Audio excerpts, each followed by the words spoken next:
from. Oh, you would have been in the trenches. But I would have been in the trenches. But the passport stamps, them press tours, miles, okay? Platinum, pro, diamond. Listen, okay? So yes. Yeah.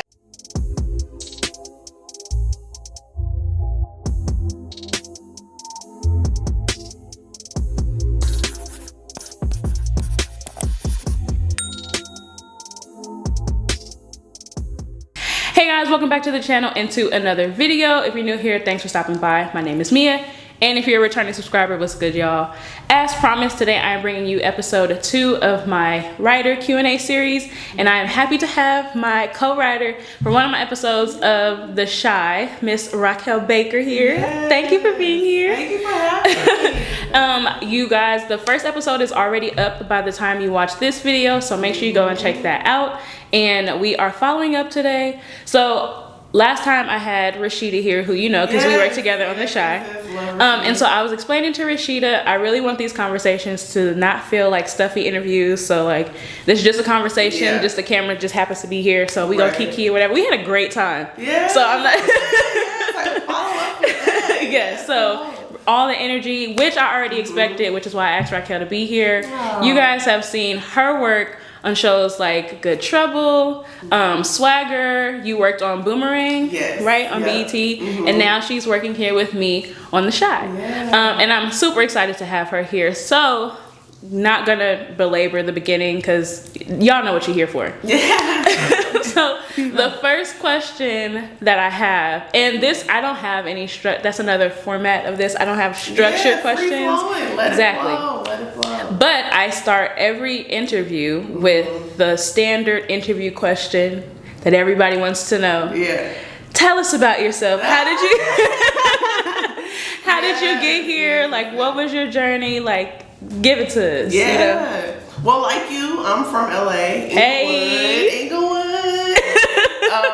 And I think as a kid, I was watching a lot of TV and film that I probably shouldn't have. You know, come on. Like, I was watching Boys in the Hood and I was like 5. We was latchkey kids, okay? Our parents were working and we was home making sure we took the chicken out the freezer. Don't let them come home and it's not out the freezer. Listen. Okay. Other than that, we was doing what we wanted. I love that because I think that's where my imagination really blossomed. Like me and my sister was up in that room making up all kind of worlds and friends, and I realized like these were characters I took with me over decades, and they had like story arcs and like different times and moments and transitions and stuff. So that's kind of where my creative writing came into play. From like imaginary friends. And then at the same time in school, I was just like reading comprehension, English, give it to me. Right. Love all that. And I think what was tricky about my upbringing is that I was very much torn between like these two worlds of like academia and like being a really good student and then also being creative. Exactly. And I'm like, how do I merge these? And also too, like low-key when I was like 9 years old, my dream was to write for Vibe magazine. And like be a music journalist. No, but like, was it because you watched Brown Sugar? Well, that is so life that I want. I'm like, I know for me personally, a lot of like the careers and stuff that I wanted is from the movies that I was watching. You know, they really opened our world. Cause like everybody you go to school, like, oh, I want to be a lawyer, I want to be a doctor. Like, no, I'm trying to be like Nina Mosley. Okay, like I'm trying to be in New York. Like, no, that's who I want to be. So I totally get that. It was, and I love seeing that version of us on screen. I'm like, oh, that's attainable. Like, hell yeah. Want to do that, but I didn't obviously end up doing that. But I did major in media studies in undergrad. So I went to Berkeley, and I was like, oh hell yeah, I can write about TV, film, advertising, everything that I watched as a kid. I can just study it. I love it. And then I was like, I'm gonna take it a step further, and I'm gonna be a professor in like critical film theory. I was like, you know, I know how much of an impact it has on us. Let me try to teach people, you know, reach back to the next generation coming up. But then I got to grad school. I went to University of Illinois Chicago for my master's.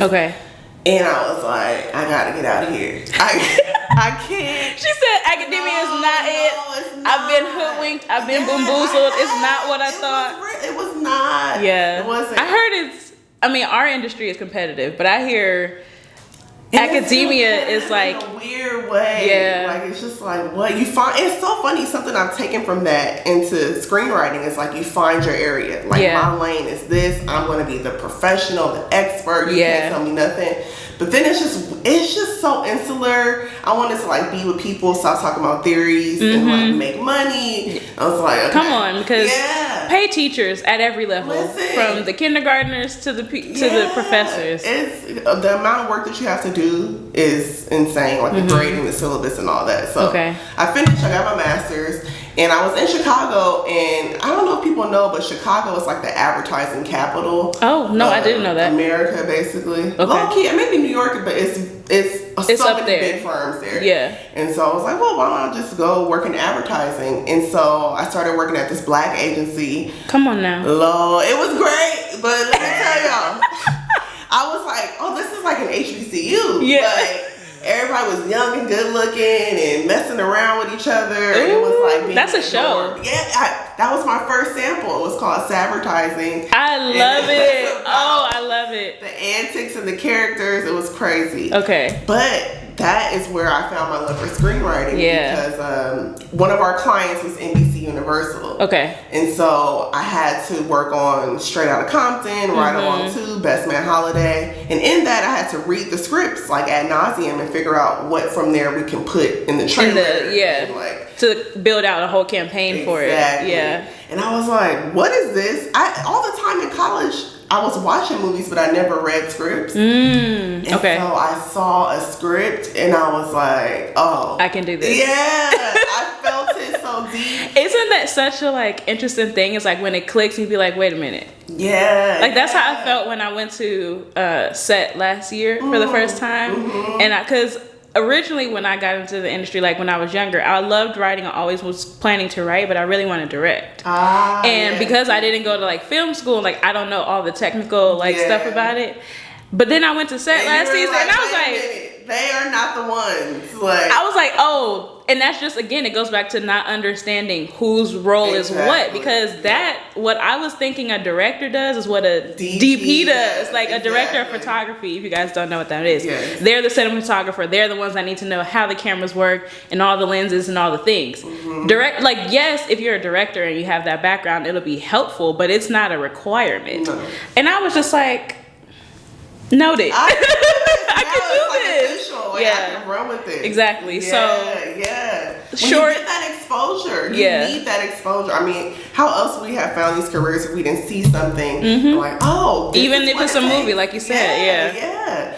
And so, funny enough, right around then, HBO had their diversity fellowship. Okay. It was like the first year of it. And so I was like, I'm going to write a script and I'm going to apply to this fellowship. Okay. And so I wrote like a script in like 5 days. Was it the advertising? Was that the script? No, it was another one. It was something else. For likes. And this was right when Instagram was like just starting hot. And so it was about like an Instagram world and LA and like vanity and superficial. Okay. I wrote that and I was like, yeah, I'm gonna apply. Girl, that website crashed. Everybody was trying to apply to this fellowship. I mean, it's HBO. And it's diversity. We're like, oh yeah. And I'm sure it was probably like the first one of its kind, sort of. Insecure wasn't out yet, but people were talking about it coming out. So it was like, it was a moment, and everybody was trying to capitalize on that moment. No, and for sure. So I was like, well, that didn't work, but the way I felt when I was typing, like I always, this is cliche, but I felt like purpose in my fingertips, like I'm supposed to be doing this. And so I saved up, I won't say I saved up enough money. I saved up. You saved up some money, and I quit my job, and everybody's like, what the fuck are you doing? Like, you're starting over. Oh, that's something else that I did. I was like, how do you even get a job in screenwriting? Like, what do you do? I did a lot of research, and I found out being an assistant is a good way in. Yep. And so I started hitting up people on LinkedIn, Instagram, Twitter, like, how can I be an assistant to anyone? Yeah. And then one of the people I hit up was Lena Waithe. Yeah. And she was really gracious. I pitched her like a TV show idea. Like, I'm really about this. Girl, that TV show was bad. When I go back and read it, I laugh. It was so bad. But she's like, I can tell you're passionate. But it was the passion and the tenacity. Yeah. Like, you're like, I'm not taking no for an answer. Yes. And if it's not you, it's going to be someone else. So you better... It's better let it be you. Yeah. And that's the biggest thing I always like. People are like, you did that? I'm like, y'all, what do you have to lose? Yeah. The worst they can say is no. Yeah. And then you just move on to the next person. And that's it. The leaving people. Yeah. And that happened with some people. And I was like, oh. Yeah. But so I reached out to her. She was like, take these classes, read these books. And that kind of established a little relationship. And so I quit advertising. I moved back home to LA. Okay. Started from the bottom. Lord have mercy. That was tough. It was tough because that money that I saved went away real quick. Fast. And I was living with my LA is expensive, y'all. Yeah, it's expensive as hell. Listen. Yeah, and we from here. Like, I do feel for people who move here. I think about it all the time. Especially if you're coming from like a Georgia, North Carolina, or somewhere where it's like the cost of living is so much lower. Yeah. Whew. And the getting around. There was a time where I was literally so broke that I was counting change to put gas in my car because I couldn't leave my house because I had like E. Like my car was on E. Yeah. And so it's like, oh, I gotta put this change together. Like, it was tough. Yeah. It was very tough. Yeah. But all the while, I kept in contact with Lena, and she had an assistant at the time, Tiffany Johnson. Shout out to Tiffany. She's a great director, directing all the things on TV. But me and her formed a real relationship, and I started learning the ropes of like Lena's life. Okay. So like, whenever it was time, like, put me in the game. Put me in the game, coach. Yeah, exactly. It was like, I'm a study this like it's school. Yeah. So preparation. You have to be prepared for whatever it is that you want. It's like, because you don't want the next person to outwork you. No. And it's like this. If you get something like that in front of you, you want to see. You want to crush it. Yeah. I'm like, hell no, I'm not. I just uprooted my life. Yeah. So it's like I have to make this work. Yeah, exactly. Yeah. And people, it was a minute because I moved here in like 2015, and then it wasn't until the top of 2017 where it was like, okay, we can put you on payroll and like make you my assistant. And I was like, that's a journey. That's a minute. Yeah. And I was working odd jobs, and it was crazy. Yeah. But eventually, The Chi, that's what did it. The Chi got a series order. Okay. Oh, for like season, because you were her assistant when that happened. Yes. Okay. Season 1. Yes. So The Chi, the show that we work on now, got a series order. She was able to full circle moment. It's so insane. So she was able to pay me like a livable wage, a salary. And so, I hopped on, and that was like grad school all over again because she would have me in these meetings with her, reading her scripts, sitting on these calls with execs, brainstorming Queen and Slim, that movie. I was taking the notes for that, like really deep in it with her. Yeah. Because she knew that I wanted to be a writer. She was like, okay, well, I'm going to show you the lay of the land. And I'll always be appreciative to her for that. Yeah. It's so much shit you don't know. It's so much you don't know. And that's the thing that it really sucks, because it's like, that was one opportunity that you had or whatever. Like, let's take someone else who has a whole different trajectory, because as we know in this industry, everybody's journey is different. There are people who will never understand how a show is ran. Like, I'm so grateful that I was able to be like a showrunner's assistant for at least 1 year, because when you sit in those meetings and you hear the studio and the networks talk about what they want, why they want it, and like budget conversations and like talking to heads of department, and it's like even I was sitting in the sound spotting sessions because I was like for posts like with Justin, because I was like I want to know what it is what is it that they're looking for, and and then it got to the point where I was like, I would have like because I still have those headphones because it was during the pandemic, so they like sent it to you. Yeah. I was like, oh wait guys, I was like, do you hear such and such? Like it was and they was like, oh good catch. Like it's like nah this But it's like you don't know what you don't know, and I'm so grateful for like employers, bosses, whoever who put you in those positions to learn that. You know, it's so invaluable, and it prepares you and gives you like a sense of understanding and empathy for your bosses. Yeah. And, like, knowing, like, I just think it informs your writing too. Like, you're not about to write, you're going to be more economical, thinking about budget when you're writing scenes. Yes. And, like, so there's a writer who is no longer currently working on the show, but he worked on the show previous seasons with me. And he went to set and for the first time, like, came back and he was like, I, from now on, am doing as few locations as possible in my script. He literally was like, if I can write my script all on stages, I am. Yeah. And I was like, I didn't understand it until I went to set. And I was there for all those, like, company moves. And I was like, this is crazy. Because, you know, like, when you're just a writer and you're not connected to the production side of it, the world is your oyster. You're like, they should be at the beach and they should be doing this, and this. No dialogue. Like, it's just like, what are we doing? Right. It sounds really great in theory in your mind. But then you have to think about it. Somebody has to go out there and shoot this. And I just feel like moving forward within my writing, I want to make it as easy for them to go out and shoot this as possible. That is so important because you're actually being mindful of everyone else who helps bring your vision to life. Like, it doesn't stop with us. Okay, so you did the grad school route, worked in advertising for a little bit, which I love because I was mentioned in the previous interview with Rashida that, you know, some people might be making a whole career change. Like, not everyone is, like, coming straight out of college.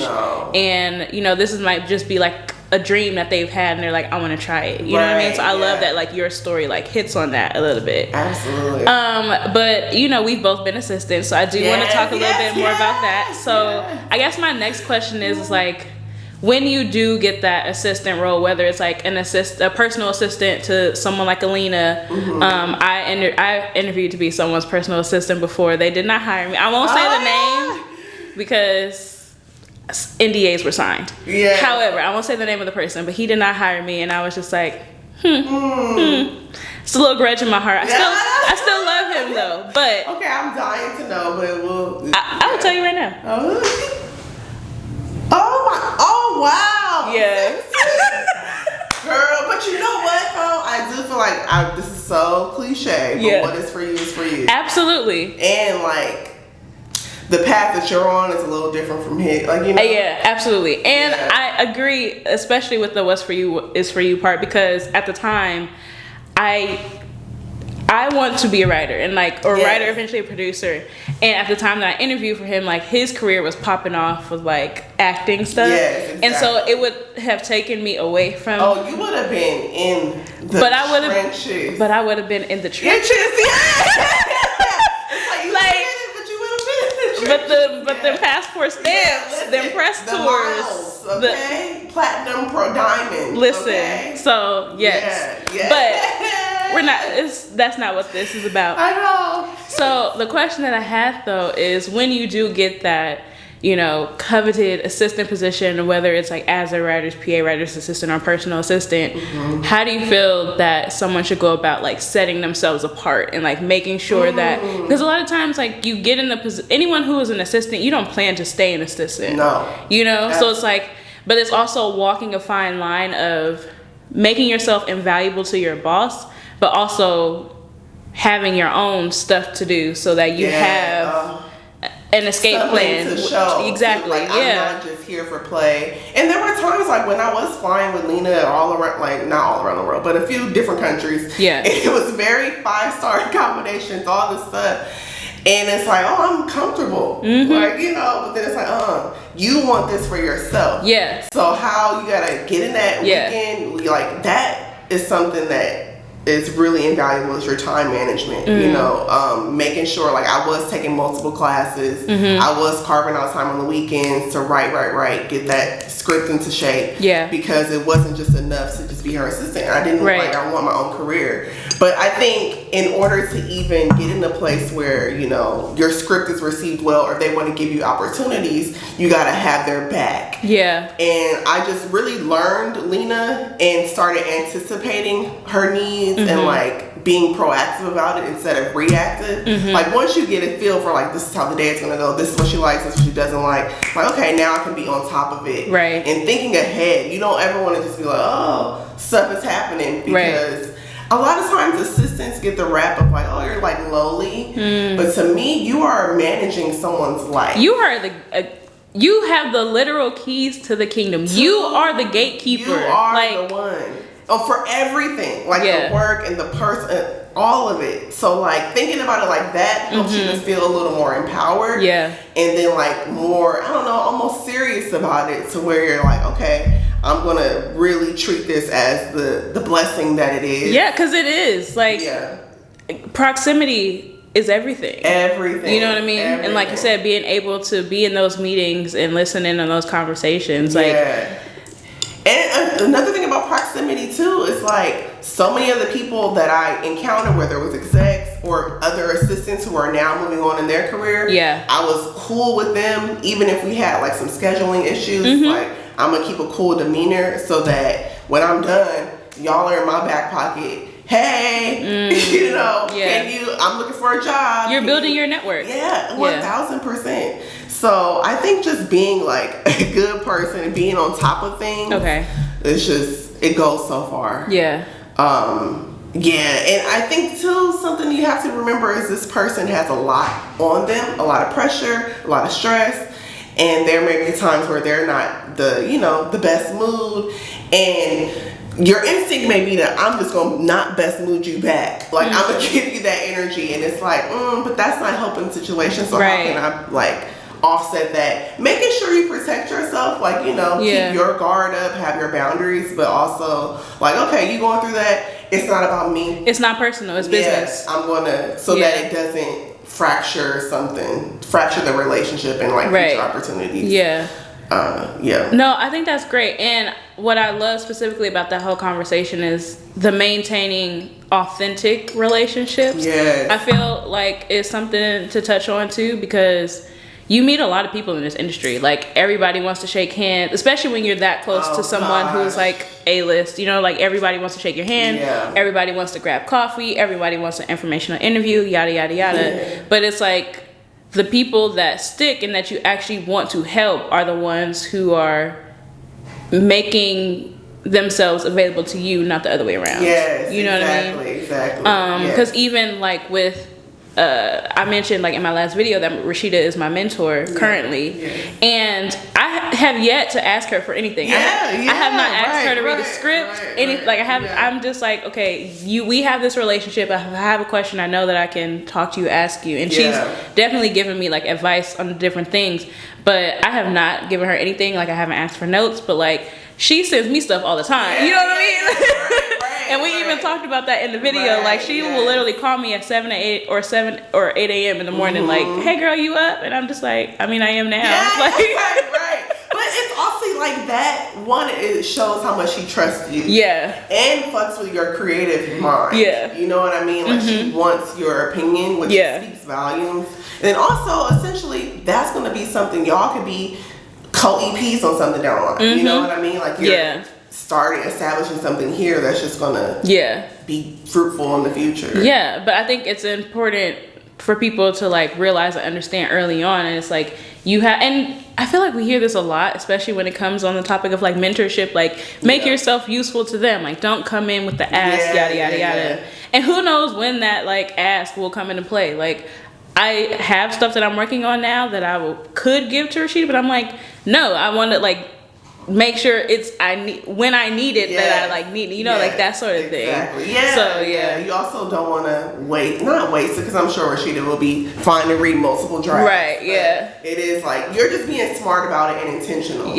Which a lot of people I feel like is let's operate from a space of desperation. And like don't get me wrong, I've been there. I get it, because it's like. Because again, it goes back to the you don't know what you don't know, and it's like, yes, we can. Everybody says like if you want to be a writer, like read scripts. You can go to the script library. You can like do all these things. You could do all the Googles. But when it comes down for you sitting there actually writing it yourself, you don't know if it's good or bad, because it's close. It's your baby. It's your work. Like you can't be objective about that. No, you can't. So you have to eventually give it to someone. That's really big. Like I think finding obviously your friends, especially if you're not from LA, finding your community, but finding people whose minds that you mess with, so that you trust their notes. And like they'll challenge you and like make it better. 'Cause You don't want yes men when it comes to your writing. Please. Like, oh, I think this was great. Oh my God, please. If you don't give me some notes on this first draft, like what's happening? It's literally a first draft. Yeah. Like, there's no way. Yeah. And that's something I think people don't know about TV writing. It's all collaboration. Yeah. And so it's only going to make your work better. Yeah. I think there's a tendency to be like, oh, offended or slighted or like push away the notes, but a good note is going to make your so much stronger. Do you want to like briefly run down? I mean, this is a very big question, but like briefly run down like from blue sky to production, like what that synopsis of that process is. Yeah, and I think it's different for every room, but I think what they all have in common is you're all starting with like, hey, whether it's season 1 or season 6, what are the areas that we want to play in? Yeah. Like, what do we want to talk about? Yeah, these characters, you kind of know the characters going into it. What are the storylines? What obstacles? What goals are they achieving? You start there, and then you just keep getting more and more granular. Yes. And every show, I'm like, because this one, on Swagger, we really assigned the episodes very early on. So we were like, okay, we know what all the characters want to do. Now we're going to map it out from episode 1 to episode 8. Yeah. We're going to put it on the plot, like timeline wise. And that broad strokes, because I know like vocabulary, that's one thing that, again, going back to the you don't know what you don't know. It's like when I finally got in the room, it was like so many different words that people were just throwing out because they've been in the industry for so long. And I was like, wait, what does this mean? What does this mean? What does this mean? And it's like, I was a writer's PA, so I'm like, I'm not about to interrupt the room to ask them, what does this mean? So for those of you who don't know, that broad strokes process of brainstorming is also known as blue sky. Blue sky, yeah. Yes. Like you have a blue sky, you want to just, what are you going to put in that sky? You know? Right, so, yes. And so then you go from there to like mapping it out across the season. And then you narrow it down to episodes. And so, Swagger is so fresh in my mind. I don't know why, because I'm on the Shy. But like, it was like episode 1 most likely is written by the creator, showrunner. Yeah. And then episode 2 is usually like the number 2. And then it kind of goes on from there. And in some shows, like for instance, on Swagger, I have lots of experience in like the criminal justice system. And so there was an episode where the kids went to juvie, and he delegated that to me because he was like, "Well, you know this world really well." And I was like, when you told us that, we don't have to get into it here, but when you told that story, I was like, "Girl, what? This is insane." But that's a side note, is that your life experience will come in handy. Yeah, which we talked about. I will continue to plug episode 1 because if y'all haven't watched it, a lot of episode 1 is being referenced here. But like we mentioned that as well. Like you can't be in a room and not be vulnerable and not want to share because that's literally all we do 24/7. Yeah, literally. So so blue skying, and then you map out by the season, and then you get to the episode. So and then episode, it depends on how like showrunners operate differently. Some are like, this episode needs to be about this. Yeah. And some are like, go off and run with it. Go do what you want. And it's like, am I really able to do that one? Yeah. Like, I mean, we just basically did that, which was really nice. Right, which is really nice. So we just co-wrote an episode of The Shy together. Or we're currently co-writing. We just turned in the outline.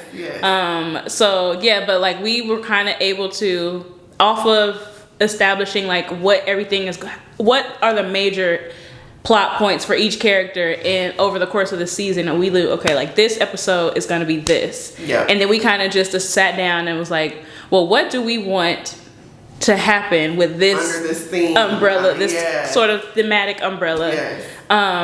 And it was great because we really got to just have fun with it. And I was surprised because, again, it goes back to writing via production. It was a lot of things that I was just like, I don't know if this gonna work, but we gonna see. It's saying in there, fingers crossed. We turned it into the studio network. They didn't say nothing. And so that's usually like the next step. Is sometimes I've had it where I pitch the story area to like on Swag. I literally was on a Zoom with the execs, telling them the beats of the episode, and they gave notes and then sent you off to outline. And this one, we write the outline, send it to the studio network, they give notes, and then we take those into the draft. And adjust them, So you go from outline, you get the notes, and then you go to draft, and then you get more notes. Yeah. It's a lot of notes. Yes. So, and we're gonna finish the process. Eventually you get notes and then you write the production draft. Yes. And then your studio network draft first. You write a script. It goes to the studio networks. You get more notes, and then you get the production draft. And from there, by the time you get the production draft, it's pretty much locked in. A word or two. Any changes made after that are more in just like fixing small continuity errors or something like that, or like. Let's say by the time an actor gets their script, when we do the table read, we're like, oh, this doesn't sound right. Or they're like, my character wouldn't say this, because they also have some ownership over their character too. Then you'll get like the pages, right? So like another vocab term. Another vocab term is like, once you get to the production draft, every version of the draft after that, you have colored pages. So I've never been a script coordinator, so I don't know the order. I know it starts with blue. Yes. Does it go to yellow then pink? I think so. But it's like, so it's a rainbow. And I know this. Once you get to buff, it's like, okay, what's happening? It's like that's like the eighth revision or something. Oh you'd be like, y'all, cut it out. Like, you should have had this. You should have had this handled 4 revisions ago. Oh my god. But so that's pretty much the process from like beginning to end of how you get to an episode of TV. And you do that for either 8, 10, 22, 16 episodes. Like, it just depends on the show, like how many episodes you're gonna have. But I do want to go back to what we talked about a little bit ago when we were talking about how collaborative it is, which it is. Yes. But how do you, or like, do you have any advice for like anyone out there who has trouble with the notes process? Because again, we're sitting here, we're writing this is our baby, we're spending hours and hours and hours of our time working things out, and then you'll give it to the room at the outline stage. They'll give you notes on that. And you will take that. And most rooms don't make you do multiple outlines. Like, you'll just take the changes. Like, you'll take the outline, you give it to the room, they give you changes or notes, and then you will make those changes, and then it will go off to the studio to the studio on the network. And then the same thing, like, you will write your script, you'll bring it into the room, they will read it, the room will give you notes, you will address their notes, and then you will send it to the studio on the network. They're gonna give you notes. Like, it's a constant process in a nutshell. So for someone, including myself, because I'm still learning how to, it's an uncomfortable situation. Because I don't care. We're all like, oh, just gotta separate yourself. But as writers, this is an extension and expression of ourselves. So it's very hard, even if it's not our show, it's hard to not take it personal or like, oh, so you're coming for my grand idea, you know? But I think knowing when a note is worth fighting for is very important. Like, if it messes with the integrity or the vision or like a total character, like this person would never do this, or where they're going in the series, like all those big like non-negotiables, that's when it's like step 1, no. I think a step 2, no, is like, you know this better than, you know what I mean? Like, because like for example, like you said, you have a background in the criminal justice, whatever. So if someone else was writing it and they gave you a note and it was like, well, actually, they give ice cream. They have ice cream sundae parties in juvie. And you're like, no, they don't. Okay. He's like, no. You know, like, often I feel like we, I see this a lot in rooms where it's like parents writing something and people without kids say, well, I'm like, well, I may have not had that experience, but it's really hard for me to say no if I'm not a parent myself. Right, exactly. You know? But it's weird because you take all that into consideration. You have your non-negotiables, you have your lived experiences, but then it's also like smaller things that you can let them win that battle. You know, like, okay, this is just you're like, all right, I'll take the note. It's not going to, and it's something to always keep in the back of your mind.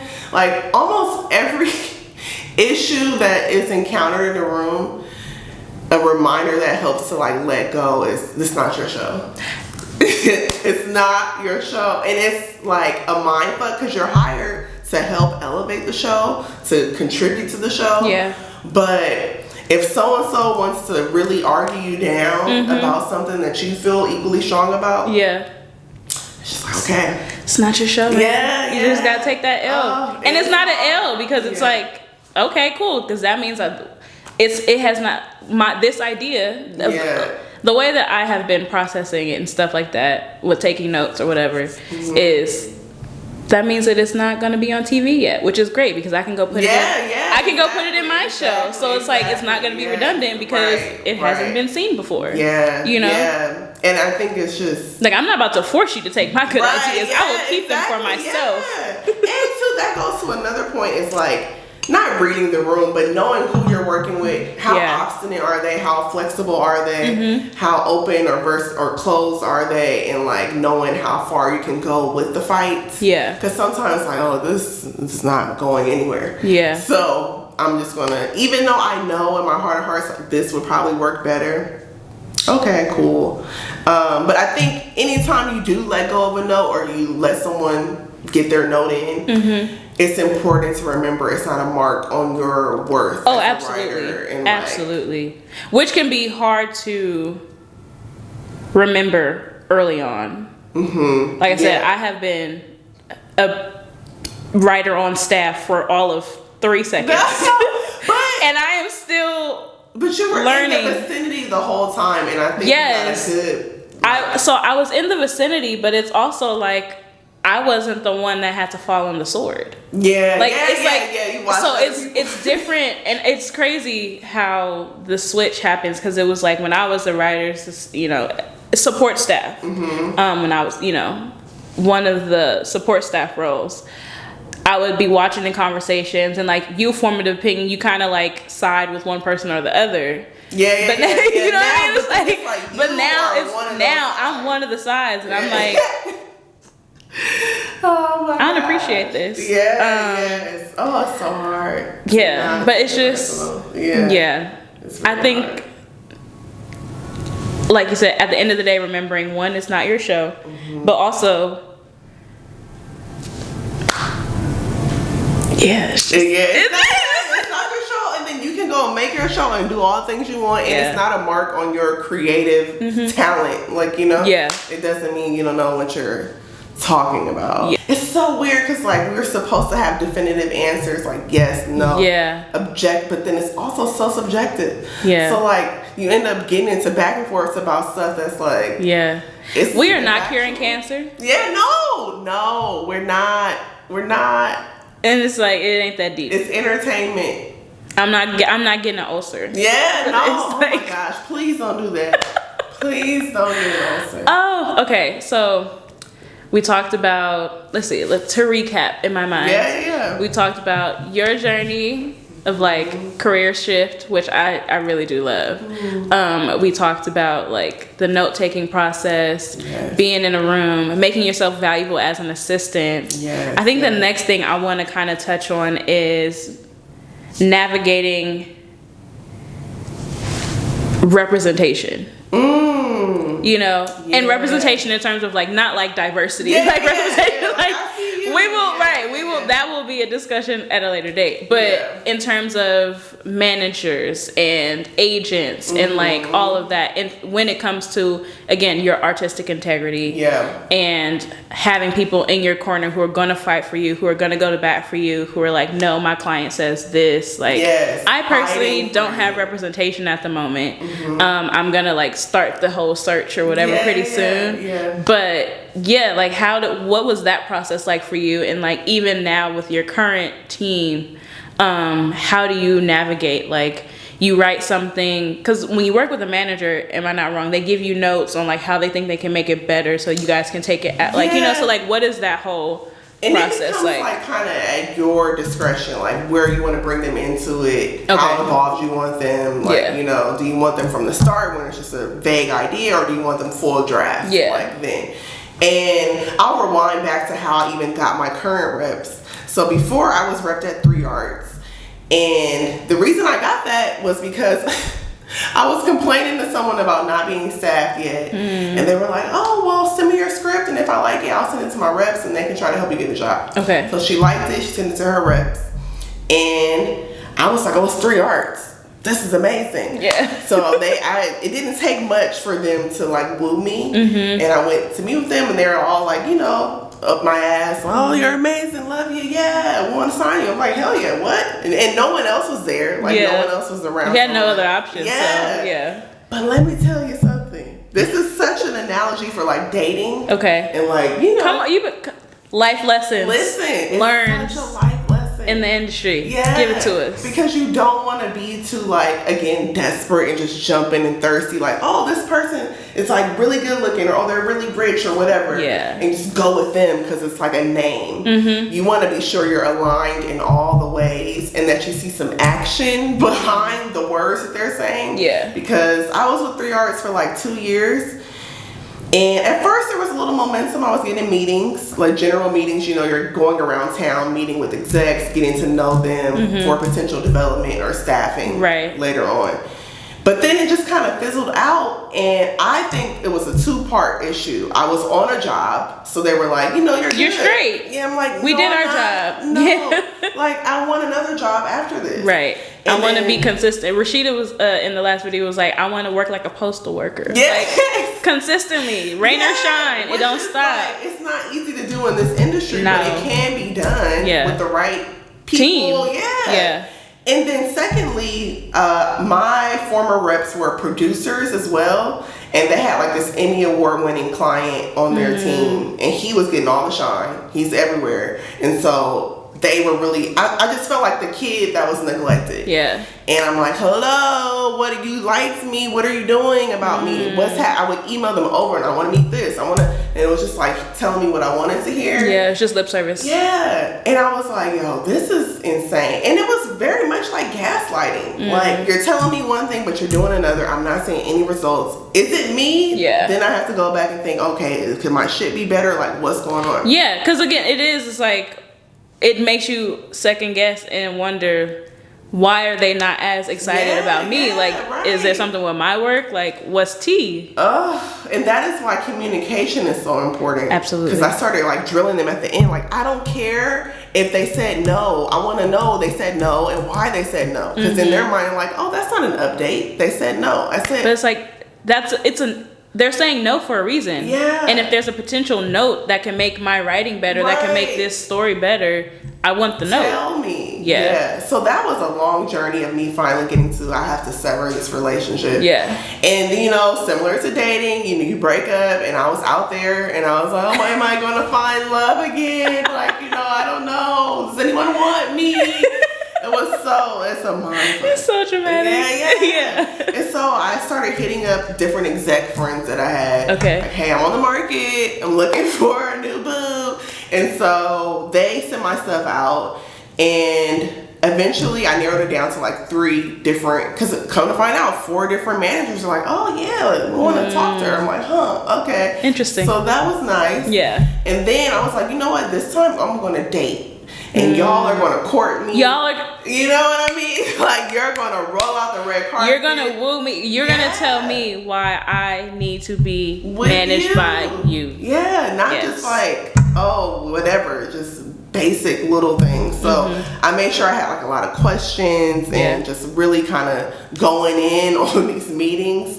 And then I started a process of elimination from there. Okay.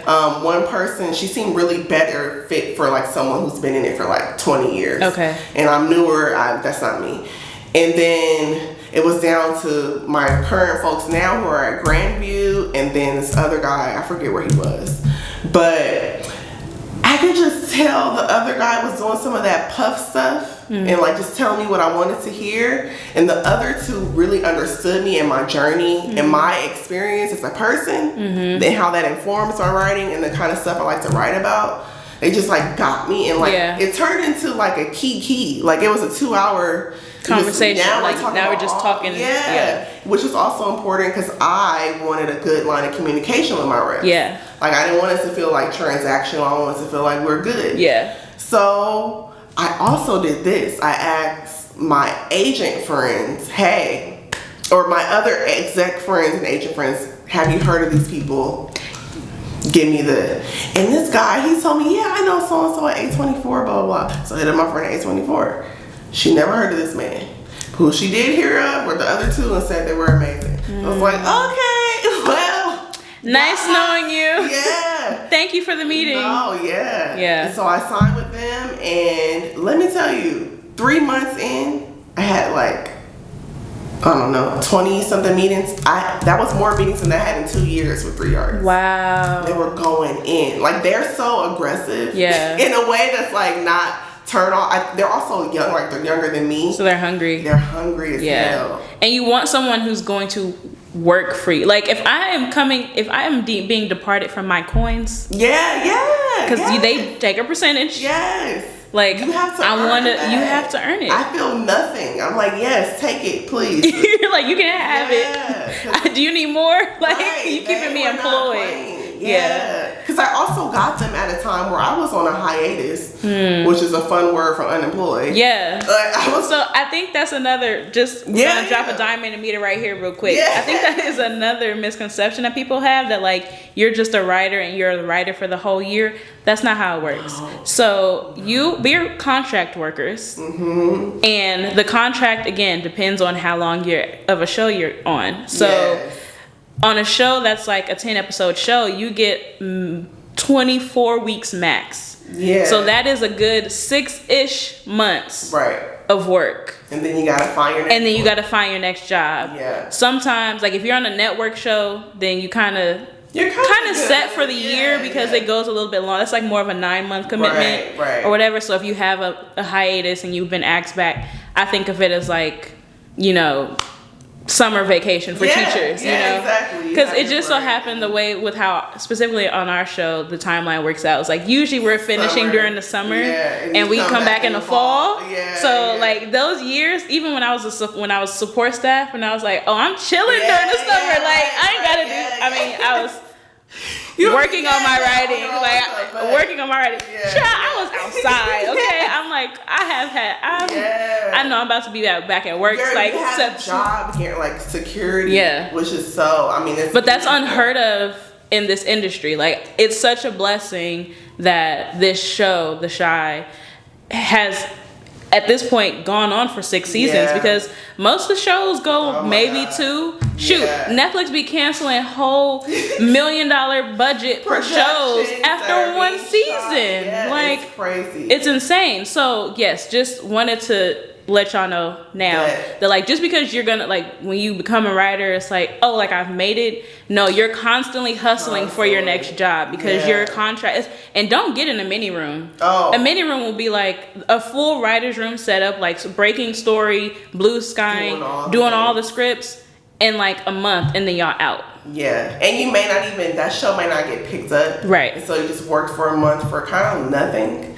And it's so, like, all those points are very valid because I think even when your show gets a season 2 and you were on season 1, sometimes it's not like just 3 months later. It's all these other factors, and it could be a year from then. And so you're just like, wait, what? You got to stretch that money. Yeah. And I was on Good Trouble for, oh my God, it was supposed to be a 40-week room. It turned into a 60-week room, which sounds really nice. It sounds great in terms of consistent pay, coins. It was a lot on the mind, but beyond that, I got off of that job. They asked me back, and I actually said no for various reasons.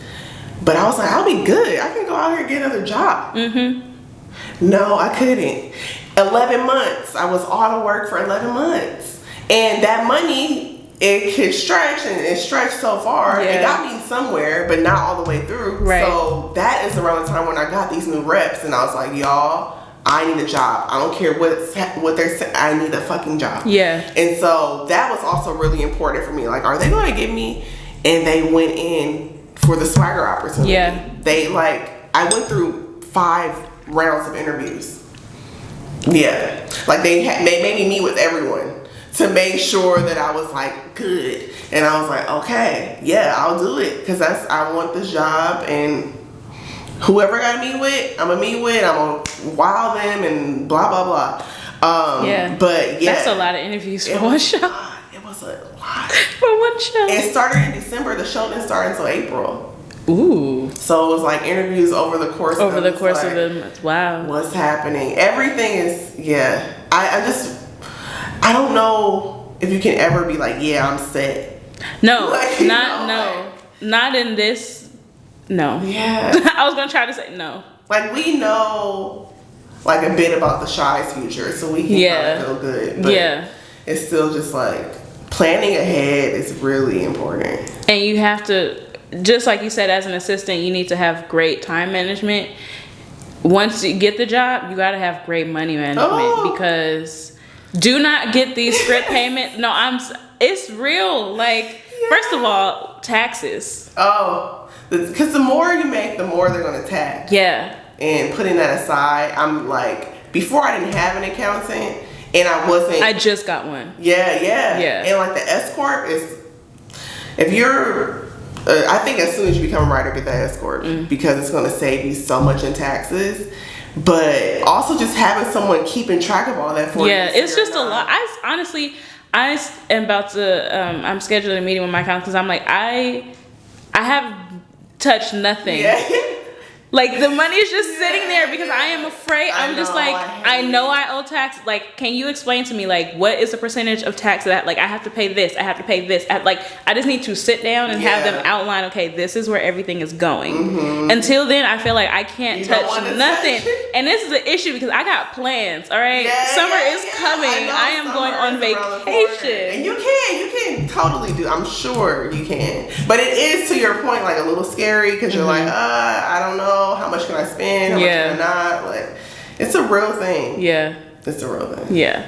Okay, so this is great. I'm gonna start to wrap us up because I'm like, we've been at it for a minute and I don't want to take up all your time. I feel like my last final wrap up question is, what if everything went exactly how you wanted it to, like, tomorrow? What is it that you are currently, like, what's next, but like, what do you currently want? Oh, that's a great question. So in the long run, I want to run my own show. Okay. Be the creator and showrunner of a show and like be just on that show because I've seen people be all over. I'm like, let me focus on this, especially because it's a show that's based on my like adolescence and upbringing, and I really want to give it my all. But I honestly, when I first came in the industry, I was like, I want to do that tomorrow. I want my show made right now. And now I'm really taking gratitude into the learning steps and like the stepping stones to get there. Yeah. I don't think I'm actually equipped or ready for me to run my own show tomorrow. So I would love to keep moving up in various rooms on shows where I like really fuck with the vision, the story, the message, and also working with, like, I just did some development work with a friend, and I realized me and him have a great like creative kind of flow, and he's a little further ahead than me. So if I end up being like a co-EP or something on his show, then I will give you the experience that you need to carry up, while also working on something that I really, really love. And so I think I really want to gather and aggregate the applicable experiences to get me to me running my own show. I'm kind of into the stepping stones and the money that you accumulate along the way. You know, a nice stability is not bad. But I think also too in my show, I could potentially be writing a memoir that I adapt into a show. And so writing. Why would you bring that up at the end? Okay, wait, no. Okay. And the only reason why I'm gonna stop it, we are about to wrap this video. But the only reason why I wanted to talk about this is because I was talking to Rashida, and one of the questions that I brought up was like, how do you find an original idea? And so like she gave like her take on it. But when I left that conversation, I thought about something because I plan on writing a rom-com, but I want it to write it as a novel first and adapt it eventually, you know? Because I'm like, there's more to the story than what you can than what I want to put in just the movie. So I want to write it as a book first and then adapt it. And I love that you brought that up because so much can go on a memoir. So much. And it's like, who better to tell your story than you? So exactly. Talk a little bit about, we're gonna wrap up, but talk a little bit about that. I mean, I think it's just like, I have this deck, I have this script for this show that my baby is called Genesis right now. It may change.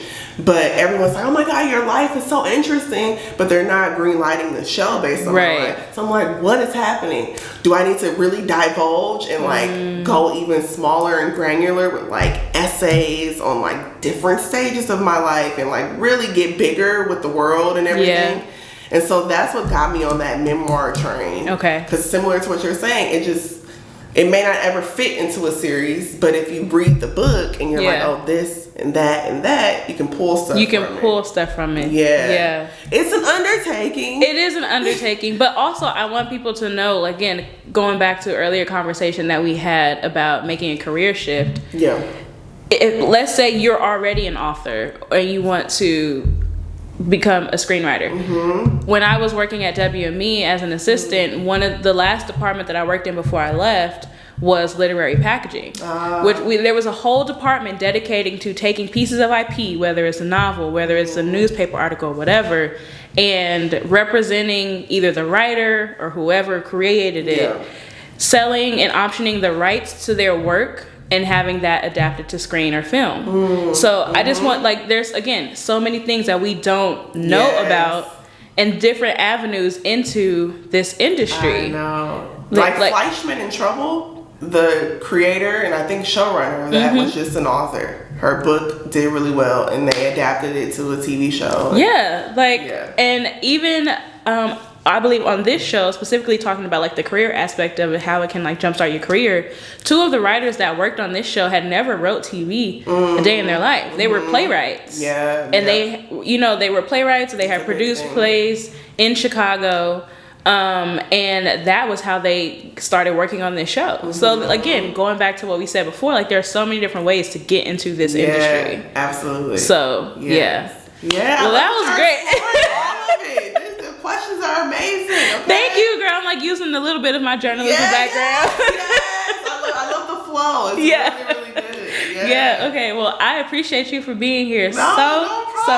Thank you for having me. I'm probably gonna bring her back too. I said at the end, I was like, at the end of the I was like, girl, she gonna be like, this is a great conversation. She gonna be back. I know. Let's talk about so many things. And this industry is constantly changing. Like tomorrow, today. I was like,